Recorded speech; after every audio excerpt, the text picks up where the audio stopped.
La caída y fuga de Batista en enero de 1959 fue un suceso raro, pero no único en la violenta historia de Cuba. En agosto de 1933, 26 años antes, otro dictador militar, el general Gerardo Machado, también había huido del país tras una cruenta revolución armada impulsada por los estudiantes y las clases medias, secundada en la fase final por el ejército. Incluso fue al calor de esos hechos y en la cresta de aquella revolución que surgió Fulgencio Batista como un meteoro. De joven y humilde sargento taquígrafo, pobre y mestizo, había pasado primero a coronel y luego a general y hombre fuerte de la República, presentándose como un líder de izquierda, muy cercano en su momento a los comunistas, aunque capaz de entenderse muy bien con los norteamericanos y de reorganizar el desorden institucional que existía en el país. Operación que duró aproximadamente 7 años, desde 1933 hasta 1940.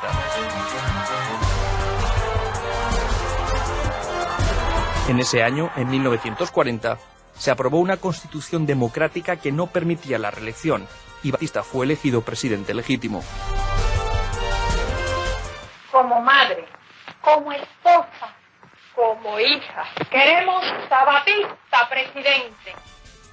Sin embargo, el grueso de la sociedad, producto de los esquemas revolucionarios de la época, comenzó a acercarse a un movimiento de masas de corte socialdemócrata, llamado Partido Revolucionario Cubano Auténtico, que manejaba una retórica antiamericana y anticapitalista, dirigido por un médico llamado Ramón Grau San Martín. En 1944 y 1948, en 2 elecciones consecutivas, ese partido auténtico ganó limpiamente los comicios y parecía que una democracia de centroizquierda o socialdemocracia, entonces en América Latina utilizaban la denominación izquierda democrática, se había estabilizado en el país. Precisamente fue el segundo de estos 2 gobiernos auténticos, legítimamente presidido por el doctor Carlos Príos Ocarrás, el que fue derrocado por Fulgencio Batista. Hay que destacar que Batista tiene su momento estelar en la historia de Cuba en 1940, cuando él patrocina la constitución liberal del 40, una constitución orgullo de Cuba, y en el 44 traspasa el poder pacíficamente a los auténticos, a Grau. Ese es el momento estelar de Batista. Pero el 10 de marzo marca uno de los momentos más terribles de la historia de Cuba.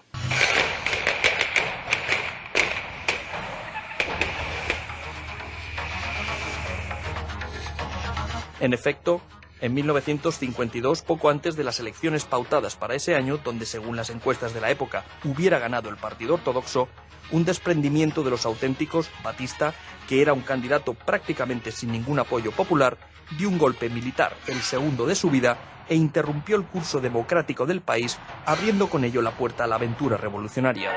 Otro atentado dinamitero tiene lugar en el túnel que une las dos riberas. Poco después comenzó la insurrección para desalojarlo del poder, más o menos como había ocurrido contra Machado un cuarto de siglo antes. Atentados terroristas, ataques a cuarteles, asesinatos de militares, conspiraciones políticas y una severa crítica al gobierno en los medios de comunicación.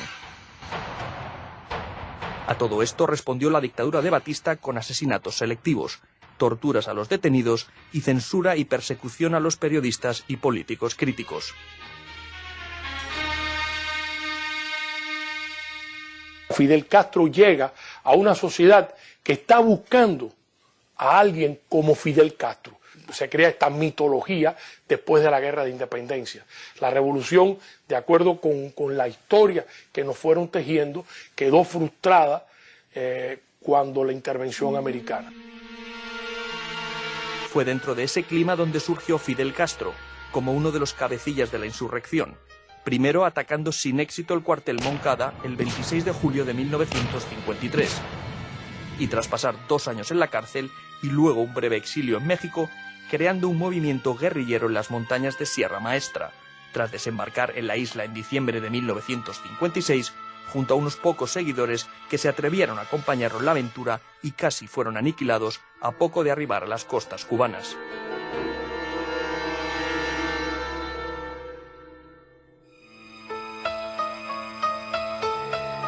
¿Quién era Fidel Castro?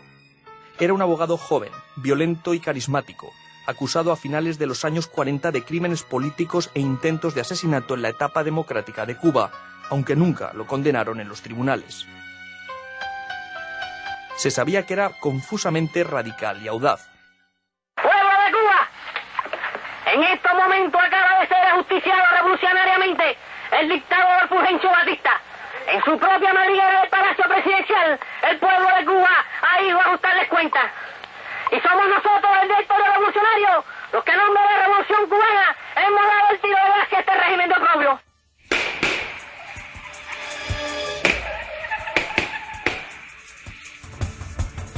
Fidel acabó imponiendo la línea dura, la lucha armada como única estrategia válida y patriótica. No obstante, el golpe definitivo contra Batista, como le había ocurrido a Machado en 1933, fue la pérdida del apoyo de Estados Unidos. En abril de 1958, el gobierno republicano de Ike Eisenhower, presionado por una hábil campaña de los exiliados cubanos, decretó un embargo de armas al gobierno de Batista para obligarlo a buscar una solución política a la guerra desatada en el país. Pero las consecuencias, no obstante, fueron otras. En lugar de precipitar una salida pacífica al conflicto, Washington provocó o aceleró el triunfo de los insurrectos. Los jefes de las Fuerzas Armadas interpretaron correctamente que Batista había perdido el favor de los americanos y dieron por sentado que era un régimen condenado a muerte. Así que surgieron conspiraciones y comenzaron a establecer relaciones secretas con Fidel Castro. Batista lo supo y, convencido de que estaba rodeado de traidores, decidió escapar de Cuba exactamente como había hecho el general Machado en 1933, y por más o menos las mismas razones. Cuando huyó del país, el 90% de las Fuerzas Armadas y el 95% del territorio teóricamente seguían bajo su control. Pero él y su gobierno estaban profunda e irremediablemente desmoralizados. Por eso perdieron el poder. El total de muertos de ambos bandos, gobierno y oposición, a lo largo de los 6 años de lucha, fue de 2.771 víctimas, y la mayor parte de ellas ocurrieron en las ciudades y no en las montañas. Sin duda se trataba de un número alto de caídos en combate o ejecutados, pero infinitamente menor que los habidos en las guerras revolucionarias de El Salvador, Guatemala o Nicaragua.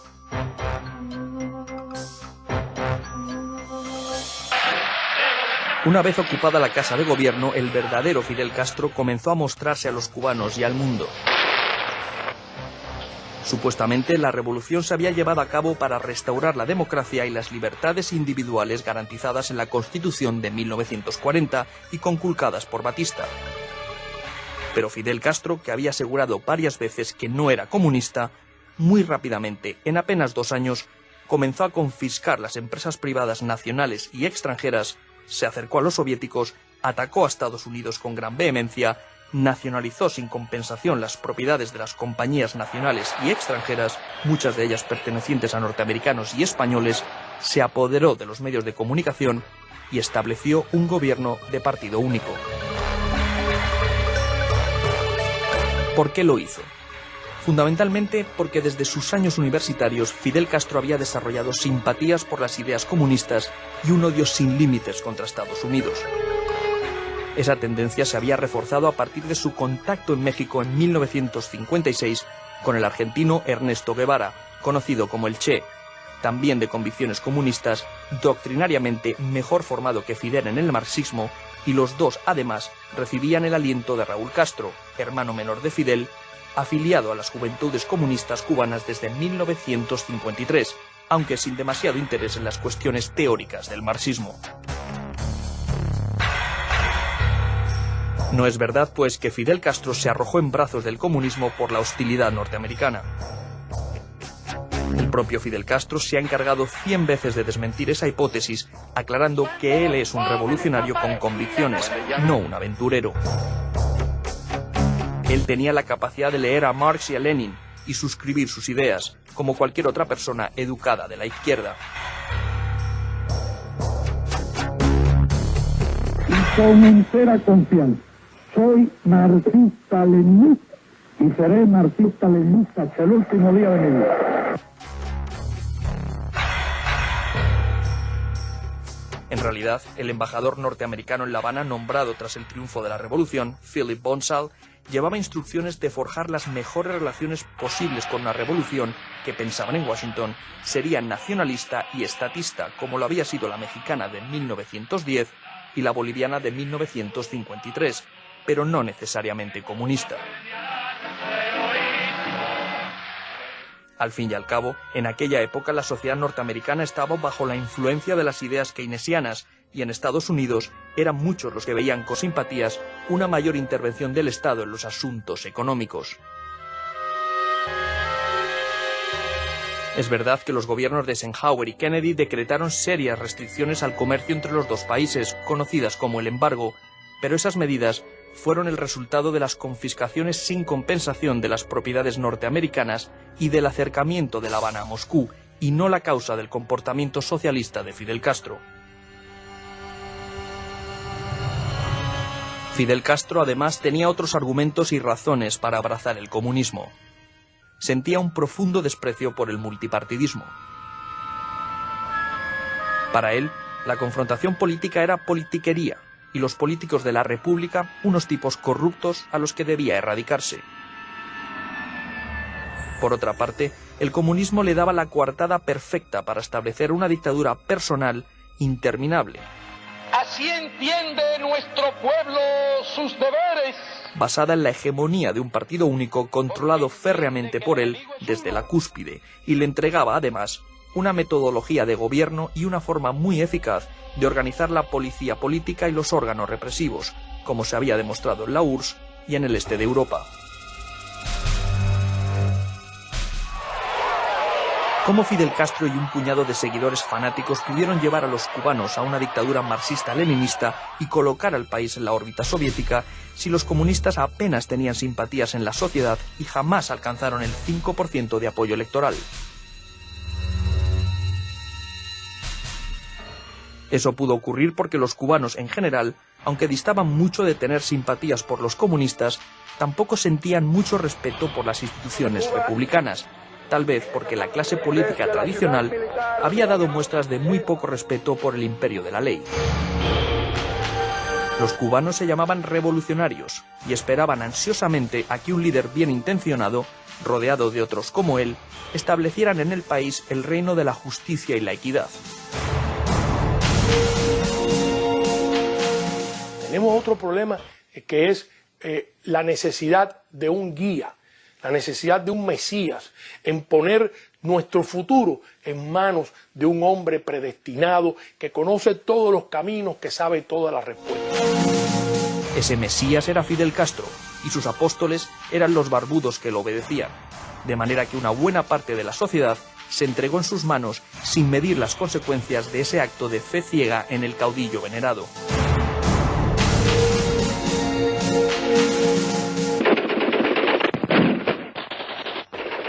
Naturalmente, en los primeros años hubo una gran resistencia popular a la entronización del comunismo en Cuba, con alzamientos campesinos generalmente protagonizados por guerrilleros que habían luchado contra Batista, y una invasión de exiliados en abril de 1961, auspiciada por el gobierno norteamericano, unos 1.500 hombres que desembarcaron por Bahía de Cochinos en el sur de Cuba y fueron derrotados en 48 horas. Pero Fidel Castro, a base de mano dura, leyes draconianas, numerosos fusilamientos, una gran determinación y mucho armamento soviético, logró sortear todos esos obstáculos iniciales, se apoderó del aparato productivo, encarceló o puso en fuga a la mayor parte de sus adversarios, consiguió liquidar a la oposición y consolidó la dictadura. A mediados de la década de los 70, casi 20 años después del triunfo revolucionario, todavía había en la cárcel unos 40.000 presos políticos. Se habían llevado a cabo unos 7.000 fusilamientos y más de 1 millón de personas se habían exiliado. Por supuesto, nada de esto hubiera sido posible sin la ayuda soviética. Moscú vio en la Revolución cubana una oportunidad de conseguir un aliado situado a pocos kilómetros de Estados Unidos, lo que le daba una gran fuerza dentro de los esquemas de la Guerra Fría, Así que, además de armar y adiestrar a las Fuerzas Armadas cubanas, a partir de mediados de 1961, comenzó a desplegar en la isla unos 40.000 soldados y oficiales soviéticos, mientras colocaba sigilosamente misiles atómicos capaces de destruir en pocos minutos las principales ciudades norteamericanas.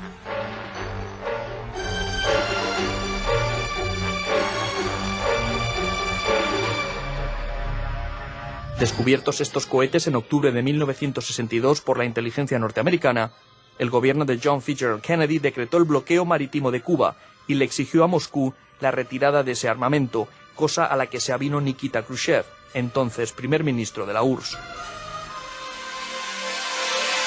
Sin embargo, como parte de la negociación que puso fin a esta peligrosa crisis, la Casa Blanca aceptó no invadir a Cuba directamente ni permitir que otra nación latinoamericana lo hiciera, al tiempo que retiraba de Turquía unas cuantas docenas de cohetes con cabeza nuclear.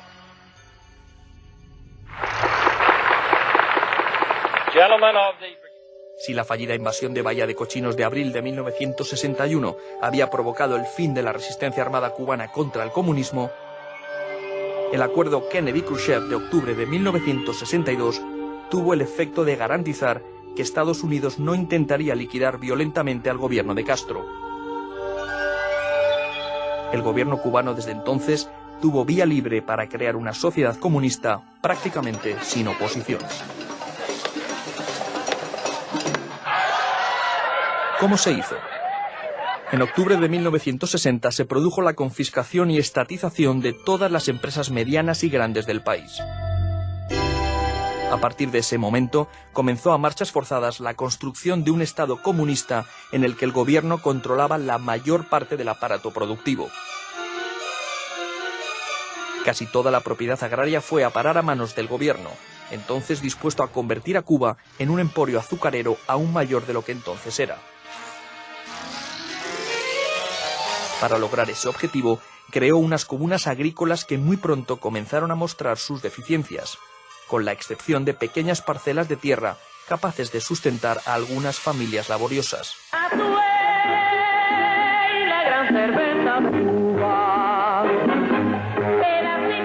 En el orden comercial e industrial sucedió lo mismo. En 1959, en Cuba se fabricaban unos 10.000 productos y existía un denso tejido comercial en manos privadas. El Estado confiscó todas esas empresas y decretó la industrialización forzosa del país. Cuba saltaría sobre las previsiones de Marx y construiría el comunismo sin pasar por la etapa del capitalismo desarrollado.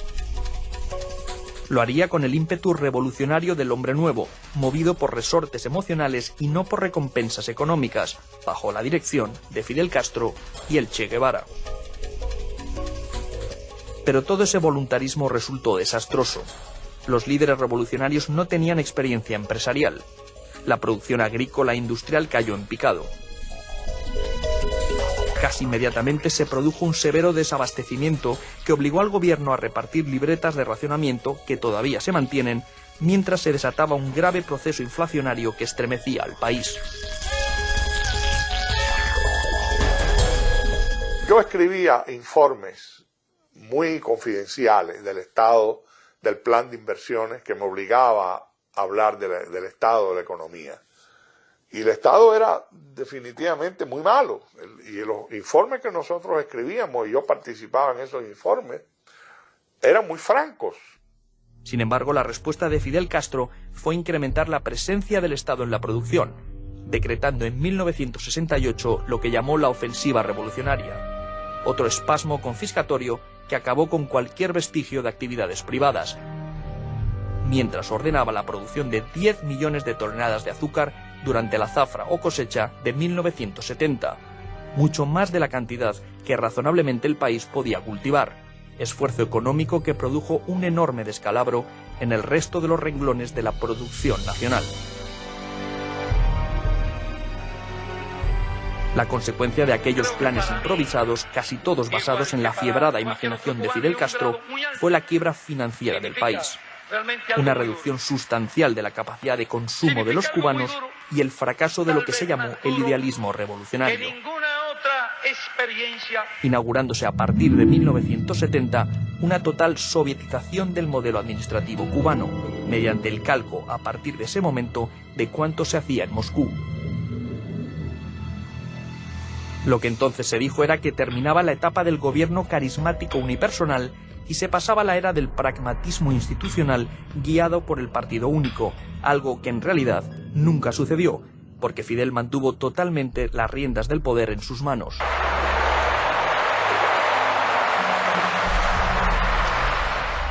Paradójicamente, el desastre económico provocado por la revolución no impidió que una de las principales funciones del gobierno fuera tratar de crear en todas partes regímenes similares al forjado en Cuba. En América Latina, prácticamente todos los países, con la excepción de México, ya fueran dictaduras o democracias, sufrieron las intervenciones militares cubanas, directa o indirectamente, y Cuba se convirtió en el santuario de guerrilleros y subversivos de todas las partes del mundo, incluidos los terroristas de la ETA vasca o los separatistas irlandeses.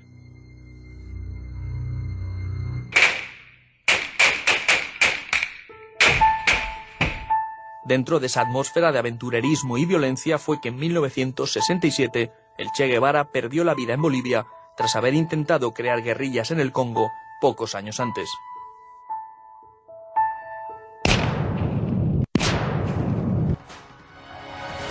Fue precisamente en África y con armamento y apoyo logístico proporcionado por los soviéticos donde con mayor intensidad se hizo notar la voluntad de Fidel Castro de convertirse en uno de los líderes mundiales a cualquier costo. Primero en Angola y luego en Somalia, las Fuerzas Armadas cubanas durante 15 años, entre 1975 y 1990, participaron en guerras africanas y desplegaron varias decenas de miles de hombres en la más larga intervención militar protagonizada en el exterior por un país del Nuevo Mundo, incluido Estados Unidos.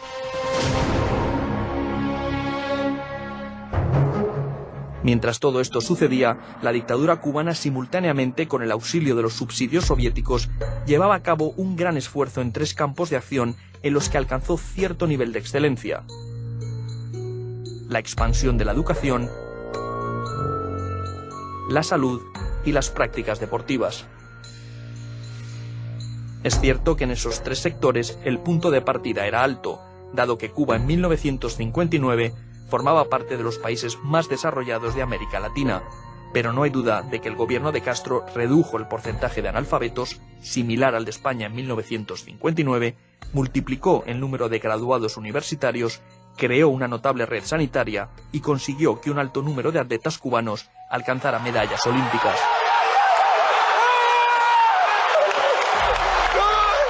Paralelamente, el Estado comunista, a la manera soviética, creaba las instituciones adecuadas para mantener el control de la sociedad. En cada calle y en cada barrio se instalaban comités de defensa de la revolución, que eran organismos dedicados a la vigilancia de todos los vecinos, acompañados por milicias populares y una fortísima presencia de la seguridad del Estado, la temida policía política. En el terreno laboral, el control de la ciudadanía lo ejercían el aparato sindical y el Partido Comunista. Y constituyen esta Federación de Mujeres Cubanas. Mientras que otras organizaciones de masas como la Federación de Mujeres y la Federación Estudiantil Universitaria se utilizaban para mantener el orden y la obediencia entre sus millones de afiliados. Más que instituciones para servir a la sociedad, se trataba de verdaderos establos en los que se recluía a las personas para asegurarse la obediencia a las directrices del gobierno, reprimiendo intensamente cualquier manifestación de inconformidad.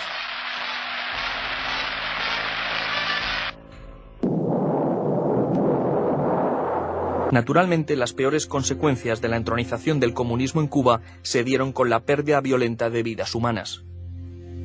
El doctor Armando Lago y la investigadora María Berlau, en el único recuento metódico de víctimas que se conoce, le atribuyen al gobierno la muerte directa de 10.305 personas, la mayor parte fusiladas o asesinadas en los presidios, mientras calculan los balseros ahogados en 77.789. Si a estas cifras se le agrega el altísimo número de presos políticos, decenas de millares a lo largo de medio siglo, de los que todavía hoy existen unos 250, se podrá suponer el inmenso quebranto que ha padecido el país a lo largo de ese periodo.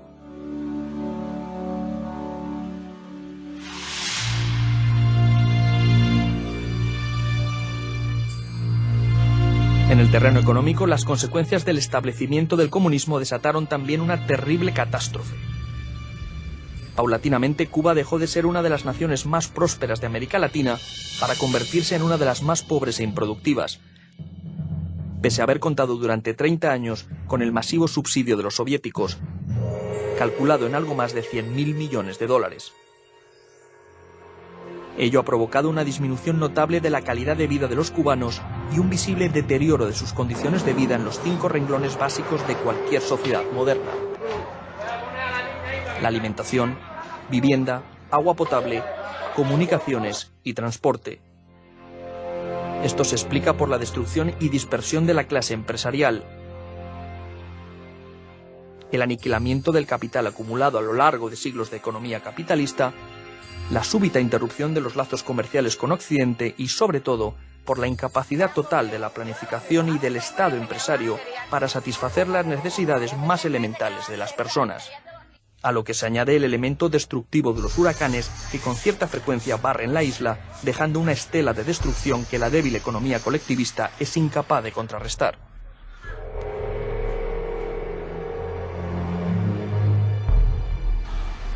En el ámbito social, la dictadura comunista, además de la homofobia que la llevó a encarcelar a miles de homosexuales para reprogramarlos, provocó una dolorosa ruptura familiar, con el agravante de que los cubanos escapados de la isla durante muchos años ni siquiera podían mantener relaciones por carta o por llamadas telefónicas con sus parientes, porque a estos se les exigía romper sus vínculos con los traidores que habían abandonado Cuba. Hoy hay cerca de 3 millones de cubanos y sus descendientes radicados fuera del país, pese a las enormes dificultades que la población debe enfrentar, tanto para salir como para ingresar en la isla, operaciones para las que siempre se requiere un permiso especial del Estado.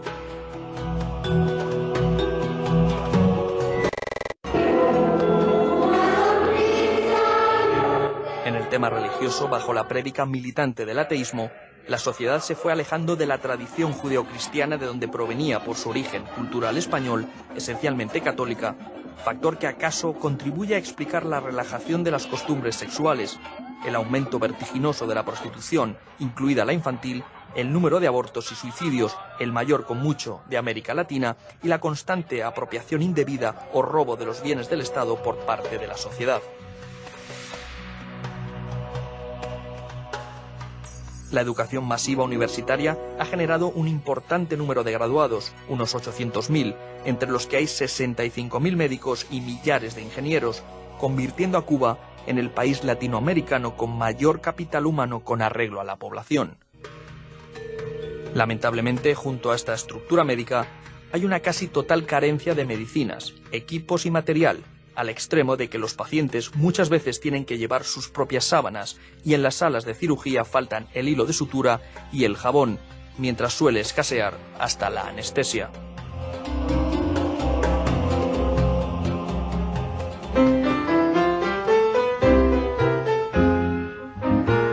Las manifestaciones culturales, siempre muy reguladas por el Estado y regidas por el principio dictado por Castro en 1961 de que fuera de la revolución nada, ha cultivado con cierta intensidad, aunque sin demasiado éxito, el cine, la danza, la música y la literatura. Pero inevitablemente, en medio de tensiones causadas por las protestas de los espíritus independientes, como recuerdan los sonados casos de algunos de los escritores perseguidos como Eberto Padilla, Reinaldo Arenas, María Elena Cruz Varela o Raúl Rivero. Tal vez en el deporte es donde la revolución ha cosechado sus mejores frutos. No hay otro país latinoamericano, incluidos Brasil, México y Argentina, los 3 grandes de América Latina, que hayan obtenido tantas medallas como Cuba en los torneos internacionales. Sin embargo, junto a esa innegable verdad, está la de un Estado que se proclama dueño de la voluntad y la vida de sus atletas y no los deja salir al exterior a convertirse en profesionales y perseguir sus propios fines, lo que provoca el espectáculo grotesco de jugadores de béisbol que tienen que escapar en balsa para poder desarrollar su potencial deportivo como libremente hacen los atletas del resto del mundo. Si el balance final de medio siglo de comunismo cubano objetivamente es tan negativo como se desprende de este recuento, ¿Por qué el régimen de los Castro ha sido uno de los pocos que sobrevivió a la debacle que acabó con la URSS y sus satélites?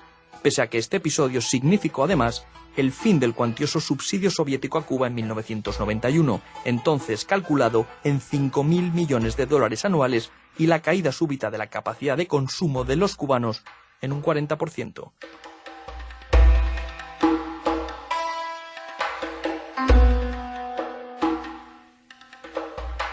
Según el gobierno de La Habana, esa capacidad de resistencia se debe a la adhesión casi unánime de los cubanos al régimen y al origen autóctono del comunismo cubano.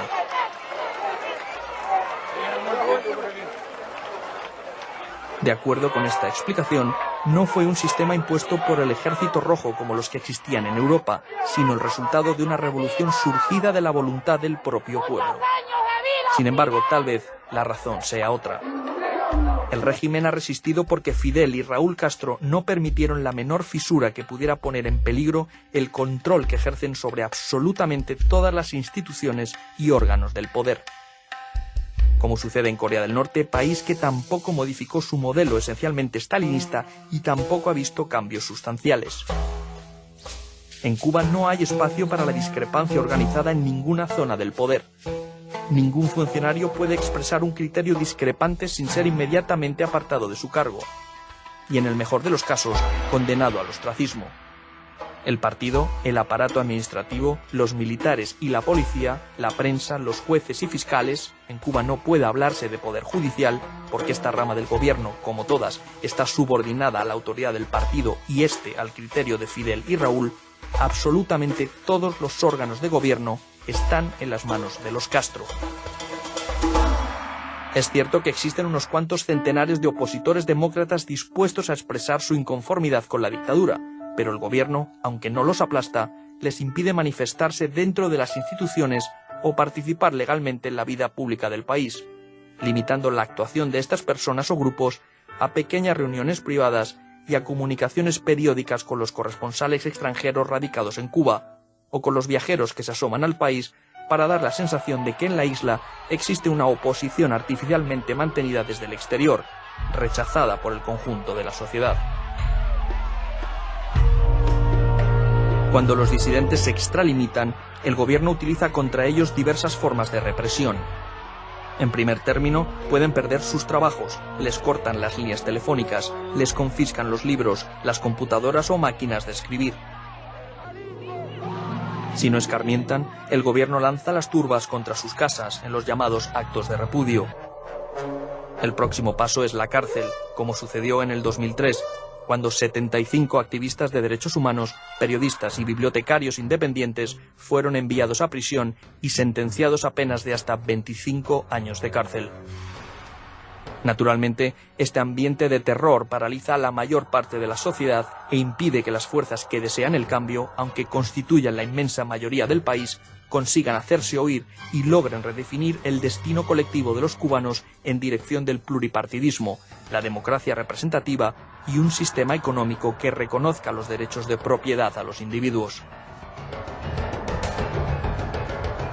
En todo caso, lo probable es que con la desaparición de los hermanos Castro, Fidel tiene 82 años y está muy enfermo, Raúl cumplió 77 y también circulan rumores sobre la salud de su castigado hígado. Entonces, aunque yo voy a salir un momento, tú empiezas a hablar, si está de acuerdo el presidente. El comunismo cubano llegará a su fin.